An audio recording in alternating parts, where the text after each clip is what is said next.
Hi, I'm Governor Dan McKee, and I graduated from Mercy Mount Country Day School in 1965. Whoa, mercy, mercy me. Yes, we can add the governor of the state of Rhode Island to our list of proud Mercy Mount graduates. It's no surprise that Dan McKee found his way to the school since he grew up in the Diamond Hill area of Cumberland. The town was also where generations of the McKee family owned and operated businesses for more than a century. And when it came to education, the McKee kids may have started out at Cumberland's community school, but eventually ended up at Mercy Mount. I went in at the 5th grade. My brother Mike went in at the 7th grade, and my sister Mary Ellen went in at the third grade at the same time. And we had family members that were there. My dad's brother's kids were at the Mercy Mount School as well.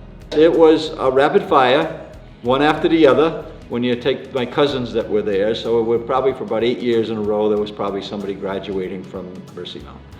McKee says the transition from public to private school brought some obvious changes, but they were not so bad for this self-described easy-going kid. At that time, I don't know what they're using for uniforms today, but it was blue shirts, blue tie, blue pants, so I was wearing that every day. So that was certainly a different experience. But I think it was, for me, it was people that were coming from different communities right at Mercy Mount. So it was kind of my first contact with people that lived in different communities, some from Massachusetts, some from different parts of Rhode Island. So I thought that was interesting to meet people, they're from Pawtucket or they're from Center Falls. At 5th grade, I think I'm 10 years old, right? So so it was nice to meet people from different communities at the time. The Sisters of Mercy, he says, were kind and caring, but demanded excellence. He recalls his 8th grade teacher, Sister Mary Laura, making sure that a young Dan McKee was working to his full potential. I remember having a conversation when in the 8th grade where I was brought out into the hallway saying, we think you could do better at the X, Y, and Z. You're one of the leaders or whatever it is, and you should be setting an example on something. I don't think I did anything wrong, but I think that it was enough recognition there to say, I expect a little more from you. Sports at Mercy Mount were limited back in the 60s, but it didn't stop McKee from playing basketball somewhere around the grounds of the original school buildings. Sports was restricted to the recess, and we would play football up a field where there's houses now, where they have little basketball hoops now. There was no basketball hoops. We would run up to Mount St. Rita's where they had a basketball hoop without a net, and we would play for 10 minutes, and then we'd have to run back to make sure that we were back in time. I don't even know whether the teachers even knew that we were actually making that move. Ironically, basketball would turn out to be a real passion for McKee, playing in CYO leagues and eventually coaching at the Cumberland Boys and Girls Club. In fact, as McKee turned from businessman to politician, he would find himself back at Mercy Mount on a few occasions. I've been back to the school a few times, but one is as they converted the old auditorium into a basketball facility as well. So I played a lot of leagues up there as an adult. I coached a great deal of basketball in that gym. I have friends that built some of the additions back then in the science area and that type of thing. That was Mill City. Paul Gerard was the contractor there, and he reached out to me at the time. He said, we're having a ribbon cutting up there. I know that that's a school that you went to. Why don't you come on up? And I think I came up as a mayor at the time. In 2014, this Mercy Mount alum would be elected Rhode Island's lieutenant governor and would eventually occupy the highest office in the Ocean State. And through it all, McKee has kept education as one of his top priorities.